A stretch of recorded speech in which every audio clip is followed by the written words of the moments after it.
Testimoni dari Al-Imam Asy-Syafi'i, Al-Imam Muhammad bin Idris, dan imam yang sangat terkenal dengan akhlaknya, imam yang bukan hanya jago secara teori tapi jago secara praktek, seorang yang sangat luar biasa.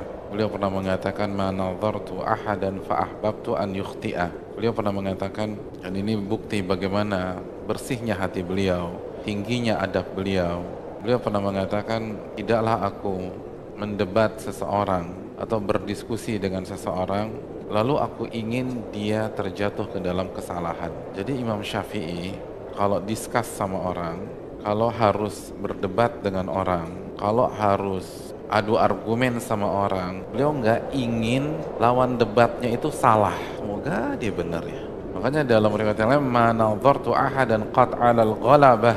Aku tidak ingin masuk ke dalam dunia diskusi, dunia argumentasi untuk mengalahkan siapapun. Wa inna malikai yatabayyanal haq. Aku ingin masuk ke ranah tersebut agar kebenaran itu muncul. Dan dalam riwayat beliau katakan, saya nggak peduli mau kebenaran keluar dari saya atau dari dia, terserah.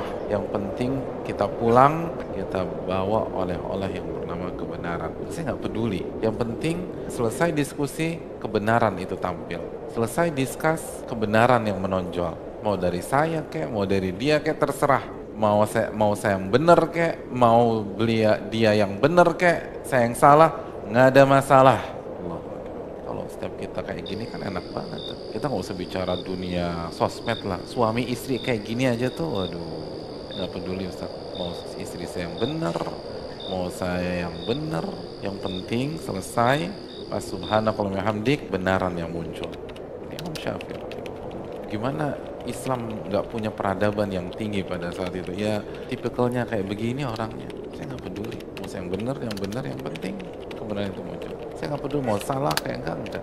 Karena mereka ikhlas. Mereka berbicara bukan untuk kehebatan mereka. Mereka berargumen bukan untuk memperlihatkan kecerdasan mereka, kehebatan mereka, kepintaran mereka, tapi untuk Allah Subhanahu wa taala. Sebagaimana yang dijelaskan oleh Al-Imam Ibn Rajab dalam kitabnya Fadlul Ilmi Salaf.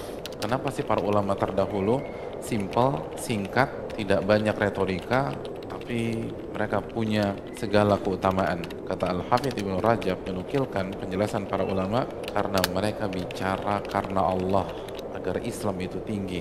Sedangkan kita sekarang agar nama kita yang tinggi. Subhanallah. Itu di masa Ibn Rajab. Nah, banyak orang sekarang, kata Ibn Rajab seperti itu. Adapun dulu nggak peduli. Yang penting kebenaran itu tampil. Nah, apa rahasianya, hadirin? Itu kan punya mental begitu bukan 1-2 hari, punya konsep demikian, punya adab demikian, punya adab yang nggak ingin nyalahin orang, yang nggak ingin jatuhin orang, nggak ingin ngelihat orang salah gitu. Dia nggak pengen lihat saudaranya salah. Kalau sekarang kan seneng ngelihat saudaranya salah, diviralkan, dijatuhi, dikomenin. Imam Syafi'i nggak suka. Saya nggak ingin saudara saya salah. Kalau perlu saya yang salah, dia yang benar. Nah, salah satu penyebabnya atau salah satu rahasianya karena beliau sangat fokus belajar adab sebagaimana beliau belajar ilmu secara teori. Beliau pernah ditanya, "Kaifa syahwatuka lil adab?" Bagaimana perasaan hatimu ketika mempelajari adab? Kata para ulama, syahwatuka, syahwat dalam redaksi ini adalah mailu qalbika.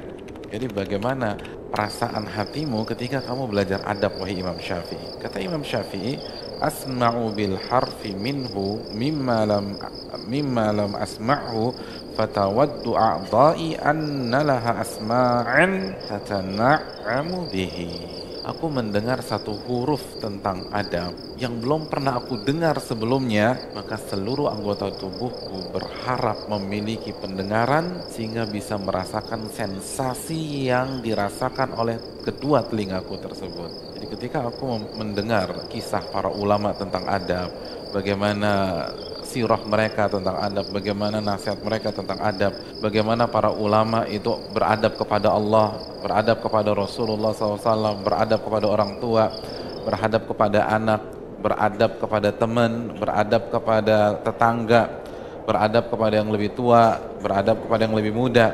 Itu seluruh anggota tubuhku ingin punya pendengaran sebagaimana telinga punya pendengaran.